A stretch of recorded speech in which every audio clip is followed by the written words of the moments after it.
mbokki Sénégal yegg si leen ak jàmm ci seen bloc d'information la totale bu tey jile xam ne nag mbokk yi lu ñuy waxtaanee day jëm ci mouvement sociaux mouvement communautaire yi xam ne dañuy nekk ci biir réew mi ñu mën a nekk ay mouvement yoo xam ne dañ daan jege bu baax ndaw ñi daan leen dimbali daan leen taxawu nan la ñu war a mën a dellu siwaatee ci dëgg-dëgg bi ci taxawaayu ndaw yooyee mën leen dimbali loolu mooy waxtaan gi ñu war a am tey suñu ñaari gan di Moussa Fara Diop nekk président général président national noonu ngeen koy waxee bu jeune chambre internationale section Sénégal Moussa ñu ngi lay ziar. merci beaucoup Cheikh maa ngi ziar bu baax a baax. ci beneen wet gi ma am Mouhamadou Rassoul Mbaye moom nekk commissaire national à l'engagement communautaire et à l'éducation bu éclaireur et éclaireuse du Sénégal maanaam mouvement éclaireur suñ ko mënee tënkee noonu rek yow yaay ki yore lépp lu jëm ci mbirub engagement communautaire beeg lu jëm ci mbirub jàngale bi monsieur Mbaye ñoo ngi lay ziar te nuyu. ñu ngi delloo ziar monsieur Fall. di rafetlu invitation bi di yaakaar ni dinañ fi def waxtaan buy jariñ la jeunesse sénégalaise ci contexte bi ñu ne. espérons-le bien waxtaan gi dañ koy tàmbalee ci lenn ku wax jeune chambre internationale ku wax mouvement des éclaireurs et éclaireuses du Sénégal sa xel ci lenn lay dem mooy volontariat loolu mooy maître mot ñaari organisme yi ngeen nekkee ñaar ñëpp. volontariat boobee daan nekk loo xam ne ñu bëri dañuy wax ne dafa mel ne lu deltu ginnaaw ci biir réew mi ndaw ñi gisatuñ ci seen bopp ñi koy def tamit dafa mel ne dañoo bàyyi seen loxo ma commencé ak yow mouvement éclaireur yàgg na ci biir réew mi koy wax volontariat xalaat leen ci lan moo tax recul boobu wala mu nekk loo xam ne daa stagné en niveau ba kenn déggatu leen. jërëjëf monsieur Fall mooy delluwaat rek di préciser que ni maa ngi fi teewal. association bi ñu naan éclaireuse et éclaireur du Sénégal. Nous donnons la place de priorité aux dames.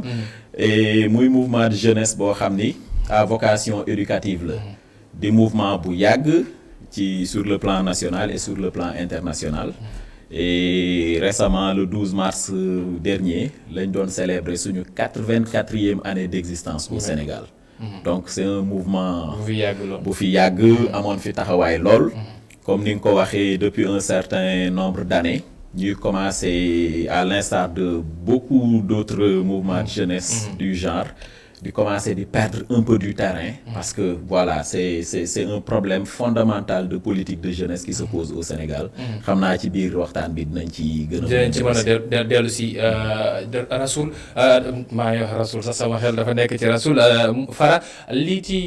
jeune chambre tamit nekk mouvement boo xam ne xaw na fi yàgg xaw na fi ko fi tàmmoonte dégg bu baax wante lu jëm ci mbir volontariat lu tax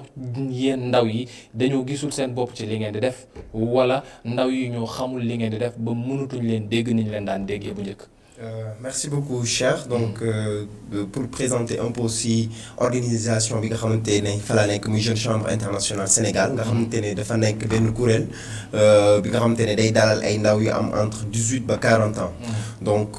ndaw yooyu nag boole seen xel seen xalaat seen doole ne ñoom tamit dañuy participer ci lépp li nga xamante ne day indi koom-koom ci dëkk bi nga xamante ne ci communauté bi nga xamante ne fi lañ nekk comme Sénégal parce que tey jii jeune chambre internationale mu ngi présenté wu dans le monde dans plus de presque 120 pays. te comme ni nga waxee léegi ak yàggaay bi nga xamante ne def nañ ko fi parce que depuis 1975 ñu ngi fii nii Sénégal donc 46 ans d'existence. 46 ans d'impact aussi yi nga xamante ne jeune chambre internationale mu ngi ko am di ko def fii ci Sénégal et li nga expliqué ni. gis nga ni volontariat dafa am recul boo xamante ne depuis quelques années. constaté nañ ko que ni peut-être nit ñi dematuñ ci comme ni nga xamante ne lañ ci war di demee. parce que tey jii tam boo dee xool affaire volontariat dafa nekk tey jii mun naa ni genre esprit c'est-à-dire comme passion sax laa koy te moom c'est ça moom mooy li nga xamante ne moom la ñuy woowee moom mooy volontariat boobu donc tey jii il faut que nit ñi. il faut que tey jii ndaw bi bëgg ne moom pare na pour servir de manière désintéressée maanaam xalaatu ci dara bëggul ci lenn au retour pour que tey jii loolu mën a nekk. mais tey dafa nekk loo xamante ne boo ci forcer nit rek yow résultat bi nga xamante ne nga ci bëgg yow mën ko ci bañ a am. léegi nag tey jii par rapport ak peut-être au début nu mu meloon ak recul bi nga xamante ne am na peut-être loolu aussi dafa nekk loo xamante ne mën nañ essayer jéem a dugg ci maanaam formation. ci nga xamante ne éducation de base. ci jàng bu ndaw bi mooy ñi nga xale yi nga xamante ne ñi ngi nekk cycle primaire. donc ci seen jàng jéem a xool nan lañ leen mën a tàggatee ci li nga xamante ne mooy wàllum ay affaire volontariat comme ça ñoom bu ñu ko màggaalee di nga gis ne ni dina gën a am changement buy ñëw par rapport ak yeneen génération yi nga xamante ne mooy suñu génération ak yeneen génération yi nga xamante ne volontariat ñu bëri dañ def ne la volontariat fayu moo tax ñun mënuñoo def ci volontariat lan est-ce que esprit bi volontariat boobu noonu moo nekk loo xam ne peut-être faire de manière désintéressée ou bien faire sans attendre un revenu pécuniaire loolu nekk loo xam ne peut-être mooy tax ba ndaw yi duñ ci bëgg dugg bu baax a baax alors que ne ndaw yi soxla nañu yëngatu soxla nañu def leen soxla nañu am impact ci seen société. Volontariat du fay naam ay doomi dërëm on peut le dire comme ça. Mais volontariat li muy fay ëpp na fuuf xaalis parce que pour les mouvements du genre comme le scoutisme alors dañ ko basé ci ay principes basé ko ci benn système li ñu tuddee de manière globale la méthode scout. Donc une méthode d'éducation boo xam ni ñu ngi koy ñoom jeune chambre ñu ngi commencé à l'âge de 18 ans si je me trompe. ñun c'est depuis la petite enfance à l'âge de 6 ans la ñuy commencé jël en charge xale bi. Alors di participer à son épanouissement à son éducation globale avec comme j'ai dit tout à l'heure la méthode scout di leen yóbbu l'éducation en plein air indi ay système yoo xam ne système de progression la suivant seen âge parce que nous sommes répartis ñun dans notre association suivant des tranches d'âge donc les 6-11 ans sont les cadets ñoom lañ tuddee les thiat depuis le programme de 98 dañu jël affaire bi alphabétiser ko parce que le scoutisme est né de l'Europe quand même avec Lord Baden-Powell de l'Angleterre d'Angleterre autant pour moi bi mu dellusee en Afrique ñëw au Sénégal dañ ko delloosiwaat ci suñu kàllaamay réew donc xale yooyu ñu tuddee les thiat 6-11 ans dafa am un programme spécifique boo xam ne day répondre ci seeni besoins et aspirations en général ci tranche d'âge boobu mais ci seen biir âge boobu day am sànq maa ngi koy wax un système de progression xale bi li ñuy jàng les samedis après-midi durant les réunions scouts daf koy évaluer au bout d'un mois de 2 mois à travers un camp bu ñuy defi ci benn forêt nga xam ni xale yi suñu nekkee dans une unité de 32 dañ leen di diviser en 4 groupes de 8 personnes nga xam ni ils travaillent en sous-groupe responsabilité bi leadership bi foofu lay commencer à la base parce que on les responsabilise déjà il y a un chef de sixième il y a un chef de patrouille il y a son adjoint il y a son assistant ci biir ñuy am ay spécialisation ay techniques yoo xam ni da leen di jox un peu ay aptitudes ñii ci ay nageurs ñii def signalisation ñii def un peu cuisine ñii def je sais pas administration du genre quoi nga koy topp ci tranche d'âge yooyu après les 12-15 ans noonu muy affaire boo xam ni lu organisé la loo xam ne ca ndaw la engagement bi ni ngeen koy defee formation bi ca ndaw ga ngeen koy tàmbale maanaam xale bi ba muy am juróom-benni at ngeen di ànd ak moom di ko tàggat ci li jëm ci mbiru volontariat di ko tàggat ci lu jëm ci mbiru entrepreneuriat ci charisme ni ngeen koy defee ba mu gën a màgg wante su demee ba màgg tamit suivi foofu mu am est-ce que suivi boobee moo ngi am est-ce que doo leen jàngal xale yi nan la ñuy nekkee scout nan la ñuy war a mën a comporter woo ci biir société bi bàyyi leen noonu à eux-mêmes. Effectivement que par rapport ak adultes yi am na. xam nga ñun nous sommes un mouvement boo xam ni je peux dire que nous gérons des citoyens de 7 à 77 ans. di leen yóbbu benn esprit citoyen boo xam ni engagement de manière bénévole. pour que ñu mën a insérer wu de manière utile dans la société parce que le but du scoutisme c'est de former des jeunes yoo xam ni conscient nañu ci ay priorité wu seen réew ñu jël engagement wu taxaw ci naka lañ koy matale donc loolu mooy principe de base du scoutisme bi de sorte que tey état moo am intérêt à ce que des mouvements du genre di émerger en quoi faisant mooy état il faut mu joxaat pouvoir à l'éducation populaire parce que man dama jàpp ni politique étatique la ñoom ñoo def de sorte que tey dootuñu am ampleur boobu au détriment des mouvements politiques il faut le dire c'est comme ça que ça se passe les moyens sont diminués amuñu accompagnement ne serait-ce que tey la tutelle au niveau du ministère de la jeunesse. Mais il y a une bonne organisation mais les moyens ne suivent pas. Il y a une bonne organisation mais les moyens ne suivent pas. Donc, loolu mooy principe de base du scoutisme bi. De sorte que tey la tutelle au niveau du ministère de la jeunesse mais il y a une bonne organisation mais les moyens ne suivent pas. tey je veux être l'avocat même de cette politique de jeunesse là au niveau de la direction de l'éducation populaire may nuyu madame Diallo Momika au passage la directrice de même que la direction de la jeunesse et des mouvements associatifs maanaam JAS bi quoi direction de la jeunesse des activités socio-éducatives ça veut dire que tey état gis nga crise bi fi romb son excellence monsieur le président génn na ne dégg naa leen jeunesse bi dégg naa leen à travers benn colère boo xam ne dañu génn def ay saccage def ay pillage ce qui est très regrettable nous le regrettons ñu avec vraiment énergie bu kenn xamul nu mu toll mais tey en retour c'est quoi la proposition c'est encore une proposition économique encore c'est encore une proposition économique wax nga ko léegi nga ni amoon ngeen fi doole. mouvement politique yi ñëw gën leen ëpp doole. est-ce que du yéen yaa leen lâché du lest parce que tamit am na benn jamono joo xam ne lu jëm ci mbirub Sénégal lu jëm ci mbirub nu ñuy dimbale ndaw yi nu ñuy gën a buuxee nu ñu leen di gën a former lu jëm ci civisme ak école de base yeeg yooyu yëpp ci yéen lañ daan tourner pour wax ay yar ndaw yi. lan moo tax mu am fracture boobee ba ñu dem ba mouvement bi nekk loo xam ne politique yi ñoo ci gën a fës que li ngeen doon def. xam nga responsabilité est-ce que du ci yéen tamit seen boor yaa leen ba xaw a bàyyeeku. responsabilité yi mën nañ ko partager à plusieurs niveaux. mën nañ ci jël suñu wàll ah. mën nañ ci jël suñu wàll. mais je dirais que la proposition pédagogique. bi mouvement de jeunesse lu mel ni scoutisme di offrir ba léegi mi ngi adapté. à la réalité de la jeunesse. mais coow li mooy. tey c'est global. Ne serait-ce que émission bii nga def tey. c'est intéressant que ñu donner la voix tey à la vraie jeunesse. à la véritable jeunesse. active ñu nekk ci terrain bi xaaruñu benn intérêt di ko ñafe xoola Covid bi. les jeunes scouts éclaireurs CMEA ASS pionniers Croix-Rouge dañuy takk seen fulaar engagé wu xaaruñu ku leen woo. moyennant rien en retour au risque même de leur vie parce que léeg-léeg du ñu am sax les mesures d'accompagnement yoo xam ne mooy kii xam nga donc c'est des trucs comme ça mais je dis après dañuy mel ni dans ci presse bi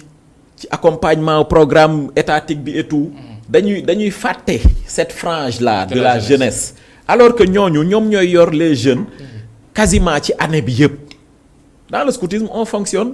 à partir du mois d'octobre bu école et c'est lié avec la scolarité parce que c'est quand même de l'éducation non formelle mais day nekk ci diggante éducation familiale bi ak proposition pédagogique bi école di joxe ñun ci diggante boobu la ñuy nekk dañuy implanter pour la plupart nos unités dans les écoles dans les écoles primaires la ñuy commencer en début d'année scolaire dañuy dem dugg ci salle yi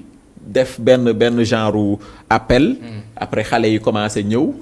naturellement après dañuy demaat vers leurs parents pour que ñu joxe ñu remplir seen fiche d'adhésion et tout mën a ñu assurer que ni c'est avec l'adhésion des parents mu am un peu cette complicité là benn rapport de confiance buy am et tout mais c'est tout un ensemble aujourd'hui place bi ñuy jox cette véritable jeunesse là amatul ci rajo yi dañ daan am émission yoo xam ne dañ daan def de l'éducation populaire télé yi pareil mais amatul je propose c'est un plaidoyer bu may def à ITV que ñu indi plage horaire tey pour participer ci loolu à la vulgarisation de l'éducation populaire. parce que gis naa ne kër gi dégg nañ ko te mi ngi Maram Ndiaye am na émission bu mu tuddee pencum ndaw ñi. loolu moom tey xam naa ne moo ngi ci bu baax te nañ ne wax na ko ndaw ñi dañu nekkoon au cœur de la chose mais yenn saa yi dañ dem ba benn instant mel na fracture da ci am mel na kenn déggatu leen benn mutisme bu ñëpp jaaxal yéen jeune chambre ñi leen ñëpp ti tooñee mooy da ngeen mel na loolu làqatu mel na vous êtes un peu sectaire da ngeen di am ñu ngeen di tàmm ñii ne ànd ak yéen est-ce que loolu c'est pas exclure une partie de la jeunesse alors que ne pour ñëpp la formation bi pour ñëpp la accompagnement peut-être pour ñëpp la war a doon. D'accord merci beaucoup donc tey jii comme par exemple ak jeune chambre bi internationale Sénégal bi nga wax parce que jeune chambre dafa nekk benn kuréel boo xamante ne ñun dañu apolitique maanaam defuñu politique nag waxul ne que ni duñu participer tey jii ci nga xam li nga xamante ne développement dëkk bi la nekk tey jii defuñu politique mais dañuy accompagner lépp li nga xamante ne mooy politique yi nga xamante ne de développement maanaam yu jëm ci ndaw yi ci jigéen ñi ak ci communauté bi yépp li nga xamante ne am na dañ ciy participer à ce que loolu mën a marcher à ce que loolu nit ñi mën ko xam. mais comment parce que ndaw yi ñoom tamit dañuy bëgg ci gis seen bopp yéen on vous taxe tout le temps vous êtes élitiste. yéen da ngeen mel lu élitiste yi ñi nekk ci kaw ngeen lijjanti koo xam ne CM2 la bàyyee wala 3e école primaire wala koo xam ne sax jàngam soriwul ñooñu doo leen dem ci ñoom ti waxtaan ak ñoom ngir mën leen jàppale parce que ñooñu tamit suñu leen jàppalewul yenn dérive mën nañ ko gis ci société bi est-ce que c'est pas le moment pour yéen jeune chambre ngeen dellu si à la base peut-être def comme ñi mënoo leen def comme ñii ndax ñii ci xale yi ndaw tout tànk yi mais yéen am ngeen tranche d'âge mais ngeen dem fekk ji ñoo xam ne peut-être jànguñu def dañu am lu ñuy wër. D'accord donc tey jii boobu comme li nga waxee à la base. parce que ñun suñu travail yépp ça repose à la base. jeune chambre day bu si suñu liggéey dafa sukkandiku ci benn outil boo xamante ne moom la ñuy utiliser pour mun a liggéey te loolu tey jii daf ñuy wax ne lépp loo xamante ne da ngeen koy def maanaam muy projet wala formation wala lépp loo xam ne da ngeen koy def da ngeen war a dem xool fi ngeen di dem ndax ñooñu soxla nañ ko wala soxlawuñu la wala soit lan ak lan la ñu soxla pour ñu mun ko def selon attente ñooñu pour que ñooñu tey jii mën ci yëg seen bopp. moo tax tey jii ñun amul kenn koo xam dañ naan kii la ñuy àndal kee la ñuy àndal wala lii ak lii ak lii mais dañ nekk organisation boobu c'est une organisation ouverte. tey jii même suñu ay réunion bu ñu ko dee def ñëpp ñoo xamante ne sentir nga sa bopp ne bëgg nga ñëw pour assister mën nga ñëw assister activités yi ñuy def aussi dañ koy def parce que dañuy def ay activités yoo xamante ne waxuma la Dakar bi kese mais dañuy génn hors de Dakar ci région yi fépp la nga xamante ne day sentir nañ ne communauté bi fii soxla nañu appui wala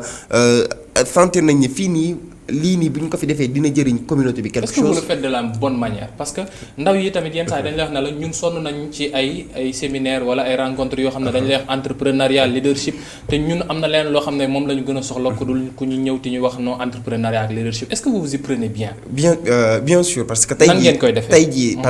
par exemple xam nga da nga wax entrepreneuriat leadership. loolu noonu yëpp c'est des choses yoo xamante ne ay bagages yu baax la yoo xamante nit war na ko mun a am ci boppam. mais ñun tey jii dañuy def ay activités yoo xamante ne ak à travers suñu organisation locale yi ay activités communautaires maanaam ay santé bien-être pour tous dem ci benn communauté wala ci benn région def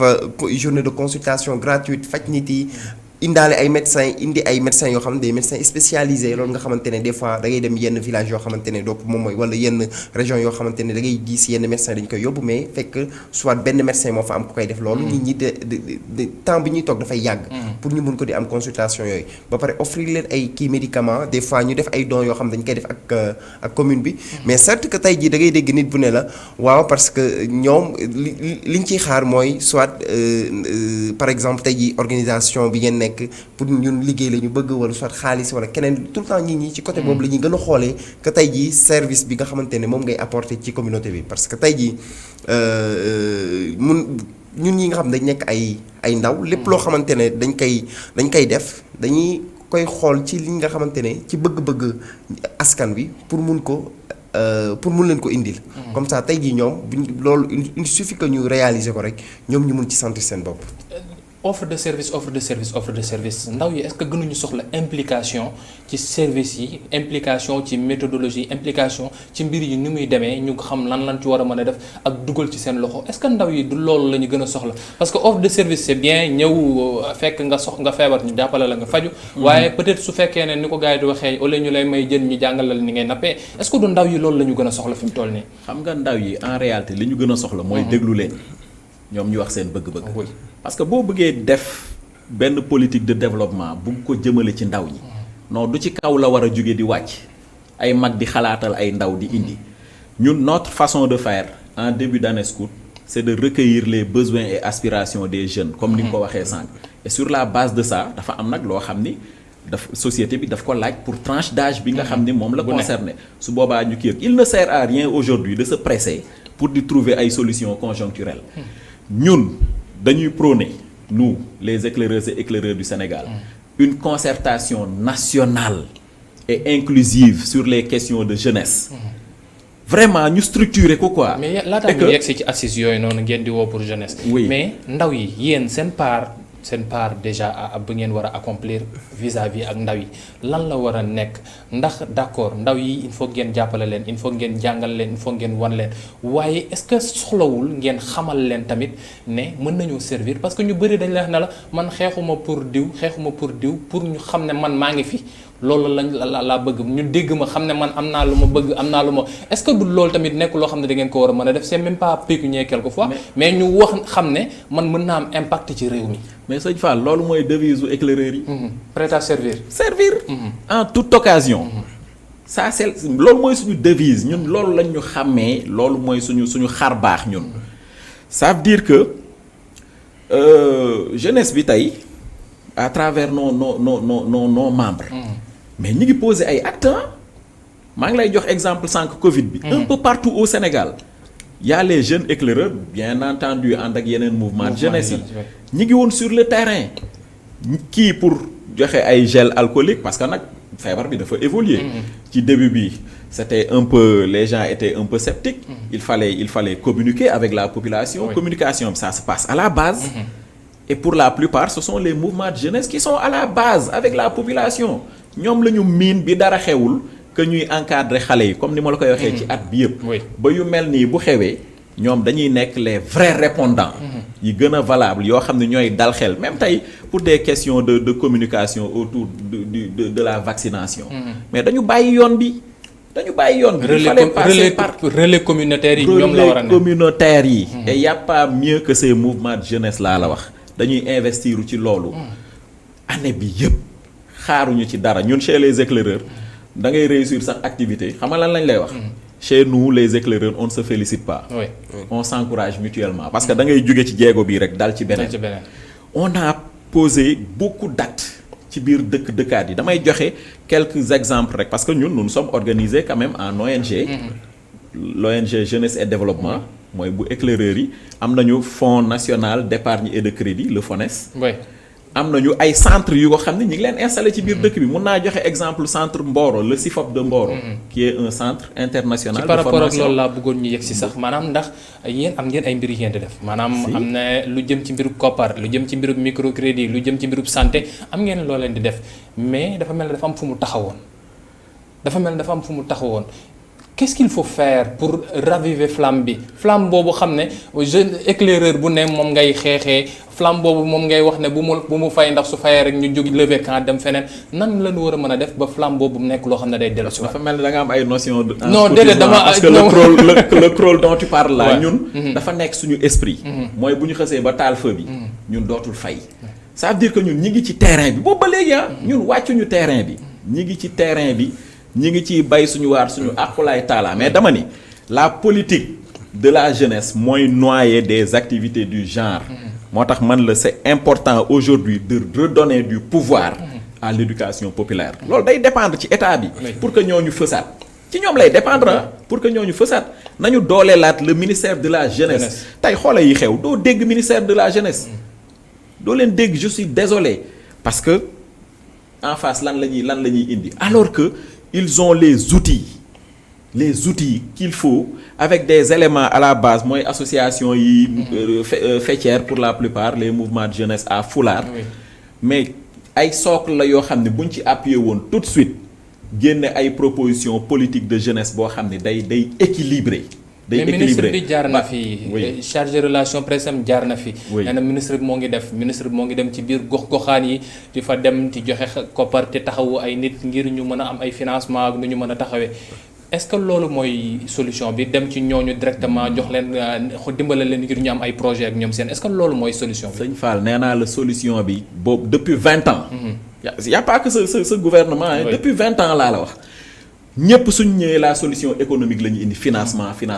gis nga nit ki boo ko financé te amul yenn compétence yu mu gérer xaalis boobu. parce que ce sont deux jeunes man ak Fara ñooy organiser wu def benn GIE ou benn association. ñu jox ñu xaalis ñu jënd ci scooter wala ñu dem takk ci jabar mbaa ñu tukki ci. c'est comme ça ça veut dire que à la base amuñu formation du amul accompagnement donc au finish résultat du am. la solution mooy éducation de base. il faut que ñu delluwaat ci loolu. éducation de base moom wax na ko luy yéen moom ci mbiru formation ngeen gën a aay. oui c'est ça moo wax loolu. li jëm ci mbiru koppar yi financement yi chaque jour ñu dégg ka ñoo ngi génnee président nee na 350 milliards. ñoo ngi dégg ay DER ak ANPEJ ak yeneen ñoom te dinañu taxaw jàppale. mais yéen est-ce que aussi jotul ngeen xool noo leen di gën a taxawoo soit ñu génn ñi ci école yi soit ñu génnagul ci école yi soit ñoo xam ne jànguñu sax am ay compétences ngir ngeen leen gën mën a former ndaw yooyu mën a sentir ne mën nañoo am leen lu ñu def ba suñu demee wuti ju koppar duñ ko taxee jabar wala ñu tukkee ko. d'accord parce que tey jii comme ci li nga expliqué lii moom mooy ci li nga njëkk a wax léegi par rapport ak état bi ci lu mu wax ne 300 milliards yoo xam ne 350 milliards yi nga xam ne dañ koy génne pour jàppale ndaw yi ci seen à ce que tey jii ñu mun a am ay projets yoo xamante ne dañ koy financer mais man tey jii ci loolu man bokk sama priorité mooy que ni ñu jéemoon former ndaw yi ci des métiers yi nga xamante ne c'est des métiers techniques maanaam tey jii ñu former nit boo xamante ne bu génnee peinture la ma comme par exemple peinture lañ ko former bu génnee day mun peinture ci nu peinture war a mel nit boo xamante ne dañ la former pour nga defar mburu da ngay mun defar mburu ci li nga xamante ne mburu boo xamante ne ku ko gis day am envie pour lekk ko donc tey jii former ñi une formation de qualité yoo xamante ne daf leen di permettre même yow en tant que toi seul di nga mun a toog nga créer yow sa bopp benn projet wala loo xam te ne yow yaa koy gérer sa bopp. yéen lan mooy si seen participation ci loolu ndax yéen tamit am ngeen ci wàll mouvement ngeen yaa ngeen ci biir réew mi waaye war ngeen ay ndaw ngeen ëmb même su fekkee am na ay mag. mais ay ndaw ngeen ëmb majoritairement nan ngeen ci war a taxawee. d'accord donc tey jii ñun aussi suñu taxawaay mooy que ni comme ak président de la république ba mu defee appel bi aussi nous on a répondu favorable par rapport à son appel. à pouvoir daje ak moom pour mun a waxtaan échanger ak moom nan ak nan la ñu mun a def ba mun a trouver les meilleures solutions par rapport ak li nga xamante ne moo nekk problème bi parce que tey jii aussi man problème bi dama ko analyser si 2 angles maanaam tey jii da nga gis ndaw yi nga xamante ne ñoo jógoon après nga xool tranche d'âge bi nga xamante ne moom moo am tranche d'âge boobu da ngay gis ne ñi nga xamante ne ñoo jóg doon xeex da ngay gis ne ñi si majorité bi en 2012 ils avaient pas voté 2012 daf leen fekkoon soit ñiy jàng wala soit mu fekkoon li ñu gën a nekk amuñu woon âge voté donc peut-être en 2019 la ñu mature la ñu màgg commencé voter donc tey jii ñoom ak yenn yi nga xamante ne am na peut-être ñoom ils se sentent peut-être écartés wala calculer wuñu leen wala dañu leen fàtte donc loolu tax moo tax tey jii da nga gis frustration bi si seen côté ñoom nu ñu agiré ak par rapport ñi nga xamante ne peut-être ñu ngi nekk suñu ay génération étant toujours jeune agiré wuñu ci côté boobu donc tey jii loolu noonu yëpp dafa am ay signification yi nga xamante ne dañ ko war a analyser dañ ko war a xool pour jàngat ko pour mun ci trouver solution mais aussi tey jii man tamit damay wax ne comme par exemple promotion citoyenneté dañ ko war a comme ni ñu ko waxee léegi indi ko ci école yi maanaam indi ko ci école yi mais aussi au niveau des communes parce que tey jii certes que ni gouvernement bi am na liggéey mais tamit au niveau des municipalités yi aussi mooy maires yi ñoom war am nañu responsabilité bu mag ci loolu maanaam tey jii jéem a installer ay centres yoo xamante ne wala ay endroits yoo xamante ne dinañ mën a former ndaw yi ci nga xamante ne lépp lu jëm ci wàllum citoyenneté parce que citoyenneté il faut que nit ñi nga modèle la boo xamante ne il faut que nit ñi xam ko donc mooy respecter nit ki xam yow fi nga war a nekk xam environnement bi ni nga ko war a respecter lan ak lan nga war a def nan ak lan nga war a waxee nan ak lan nga war a doxee donc comprendre aspect yooyu yëpp pour mun a nekk un bon citoyen Rassoul est-ce que mbiru koppar kese la est-ce que milliards ci génnee milliards rek dalal na xel régler na situation bi non loolu kese dalul xel je dis à la décharge du gouvernement parce que tant au niveau du ministère de la jeunesse ñu ngi suivre que ñi ngi commencer di installer ay des maisons de la jeunesse un peu partout dans les départements quoi mais je dis tey ana CDEPS où c'était dirigé par des inspecteurs de la jeunesse et des sports bu exister da nga leen di wàññi yi ngay wàññi moyen de suivre du ñu fonctionnel di nga am inspecteur soo moytul sax du am secrétaire du am budget du am dara à côté aussi pour les aspects de formation on peut reconnaître qu'à travers le ministère de l'emploi de la formation professionnelle de l'apprentissage et de l'insertion ñi ngi suivre aussi que ni ñi ngi installer ay centres de formation un peu partout donc avec le système école entreprise loolu vraiment dañ koy reconnaître mais je dis noonu am na yoo xam ne tëj nañu bu yàgg ba ñu ubbee ci saa si lañ tëjaat yi non je dis am nañ ci yeneen ak yeneen am nañ ci je dis il ne suffit pas seulement de les former da ngay former après dafa war am insertion bi ça fait défaut il faut le dire beneen bi mooy maa ngi koy wax sànq question d'éducation à la base la parce que tey ñooñu bu ñu amul yenn valeurs yi depuis le bas âge après da nga leen di dugal ci centre de formation bu baax def fa un bon programme après ñooy génn nga naan booy bi malgré diplôme am après nga gis ko mooy tuxkatu bon bi ci bopp koñ bi. mooy bandi bi nekk fële après sans ambition da la koy wax j'ai accumulé mes diplômes mais voilà maintenant je suis là. Oui. donc c'est dama ni depuis le système de François Bob. ministre de la jeunesse sous Senghor. oui loolu la ñu war delloo si waat xam nga Sénégal. dañu bàyyi wagon boobu yàgg. éducation de base sànq ba léegi yaa ngi ci dellu si. éducation loolu est-ce que nekk na solution ci siècle bi ñu nekk. mais bien sûr. ci bien sûr oui. mais ku say ndaw rëcc. oui sëñ bi sa avenir rëcc la. xam nga tey la jeunesse est laissée à elle-même parce que tey l'autre fois da ngay gis en début du mois. manifestation yi fi amoon. des jeunes adolescents des enfants vraiment ñooy génn école ak seen blouse nga gis leen ñuy daw topp masse populaire bi parce que c'est un jeu d'enfant lañ ko Oui. jàppee. c'est parce que à la base amul benn accompagnement boo xam ne war nañ leen xamal fan la ñu war a yem xale yooyu amuñu place ci manifestation yooyu. non. ça il faut le regretter. oui c'est ça ça moom c'est échec arrivé la boo xam condamné. ni dafay déparé ci parents yi mais dafay aboutir ci éducateurs yi pour la plupart ci enseignants yi ci proposition wu école bi et cetera mais ñooñu tey suñu fréquenter les mouvements de jeunesse li ñuy regrouper comme éducation populaire mais moo leen di yee ci aspect de la vie yooyu Oui. parce que tey ñun dañuy dem ci 3 principes il y a le principe spirituel il y a le principe social il y a le principe individuel bu ci nekk di ko traduire en devoir le devoir envers Dieu le devoir envers soi ak le devoir envers autrui day tax éclaireurs yi tey maa ngi lay wax suñu méthode scout dañ ko Oui. tënk ci promesse ak ci loi Oui. da ngay jël ki gën a ndaw tranche bi ma la njëkkoon wax dañu am 4 articles nga jël ñi nekk ci intermédiaire mooy ñi ñu soxla fi ñu toll nii mooy la jeunesse vraiment bi am sang chaud bi seen loi 10 articles la su ma ci cofee rek quelque Oui. dama lay Ab temps bi indil lu des bëreetul. waaw Oui. dama lay indil l'éclaireur est propre dans son corps ses paroles ses pensées et ses actes xoola article boobu rek boo ko décortiquer Oui. tey ban ndaw nga war a am buy fréquenter loolu xam nga à l'image de la France d'antan nga xam dañ daan def service militaire obligatoire tey l'État n'a pas ces moyens là l'État du Sénégal mais nañu def de sorte que xale yi di fréquenter des mouvements de jeunesse à Foular da leen di dimbali ci lu bëri Oui. day tax yii ñuy dugg fecc bi sol pain yi def naka sudul noonu di commencer dugg ci banditisme bi yooyu yëpp dañ la ciy teel a génn xam nga pillage yi amoon c'était vraiment regrettable déplorable. les gens peuvent manifester leur colère montrer arriver là. aux autorités que vraiment d'accord ñu mais am na loo xam ni constitution moo ko garantir mais nañu organiser wu déclarer seen manifestation jël drapeau national lal ko ci kanam def ko en bandoulière kenn du leen dóor grenade ñu dox dem ci benn presse ci ñaari presse ci yeneen presse wax fa seeni doléance mais au finish li ma la doon wax sànq ñun li ñuy prôner mooy li koy régler dañ ne boo bëggee def mbir Oui. pour ay jeunes sans ñoom vraiment yaa ngi koy Bokk sànni ñoom. ci àll ba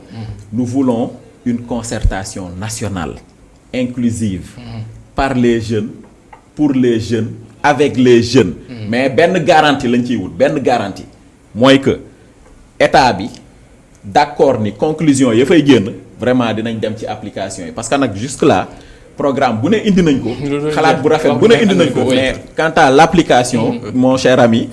ça fait défaut ça les a dit fara dernier mot par rapport ak coow li par rapport ak citoyenneté ni mu nekkee on peut le dire en berne dans le pays quelquefois nan la ñu war a mën a def ba ndaw yi xamaat seen wàll waaye tamit mën a sentiraat seen bopp ci biir réew mi. d'accord man en fait damay commencer un peu ci lu mu expliqué tout à l'heure doon wax ne tey jii il faut que ñu jéem a def de sorte que mu nekk genre pas obligation mais mu mel ni comme genre service militaire boo xamante ne ndaw yi dañ ci war a jaar pour mun a yegg ci moom mooy ci yenn yi mais imagine tey jii buy boo nee volontariat nit daf ko war a def léegi kooku moom def na volontariat moom acquérir na loolu comme expérience professionnelle comme expérience associative wala expérience de bénévole donc entreprise yi nga xamante ne ñoom ñuy def recrutement wala nguur bi wala feneen ak feneen mais loolu ça compte pas au Sénégal parce que tey jii yow am nga expérience boo xamante ne nekk nga ci ay association wala lii. tey jii bu ñu la dee recruter on regarde pas cela. leneen la yi nekk di xool donc imagine tey jii koo xamante ne il a fait des années. ci yenn association yi après il se rend compte que ni pourtant man temps bi yëpp ma perdre jëriñu ma. mais kooku nga foog ne ba amee doomam buy dem ci ay affaire association dina ko motiver dina ko pousser pour mu dem ak leneen ak leneen. donc yooyu noonu yëpp dafa nekk ay affaires yoo xamante ne peut-être amul valorisation dañu valoriser wul li nga xamante ne moom la nit ñi di def mu lu jëm ci wàllum promotion promotion citoyenne donc tout ça c'est des choses yoo xamante ne pour man moom la ñu war a jéem a revaloriser loolu pousser à ce que ndaw yi gën a sawar ci volontariat. ñu valoriser bu baax lépp loo xam ne dafa jëm ci service national yi ñuy def mbirub mouvement culturel yi communauté bi sa ni nga ko ci dugal mu nekk bañ a nekk note boo xam ne da nga koy def ci taatu CV bi rek bàyyi ko fa mais loo xam ne dañ koy jël en compte ñu leen di sant baax di leen gërëm Moussa Fara Diop président national Jeune Chambre internationale section Sénégal ak Mouhamadou Rassoul Mbaye nekk commissaire national bu yore lépp lu jëm ci mbirub engagement communautaire ak tamit éducation ci mouvement des éclaireuses ma dellu siwaat bu baax éclaireur du Sénégal ci seen waxtaan gi ñu jëndi loon waxaat nan la ñu war a mën a def su fekkee war nañ ci yegsi nag ñu yegg ci muy ab assise nationale boo xam ne day toog la ndaw yi ngir ñu wax ak seen bopp xool yan solution lañ ci war a mën a génnee ba ku nekk mën a sentir sa bopp ci biir réew mi ni ñu koy waxee Sénégal benn bopp la kenn mënu koo xañ ñaa bon ñun ndaw ñi nañ ñu ci dugal bu baax a baax ñu gën cee sentir suñu bopp di leen sant waaw nañ ñu nawloo di leen sant bu baax di leen gërëm mesdames et messieurs tout de suite une petite page publicitaire avant le 19:45 c'est avec Sokhna Aminata Ndonka et moi je vous donne rendez-vous tout à l'heure pour le dossier de ce soir Moustapha Gabar Diop pour les notes environnementales du mercredi et aujourd'hui nous allons rendre visite à une plateforme de restauration qui fait dans le zéro déchet et ce sera un sujet intéressant à découvrir avec Moustapha Gabar Diop.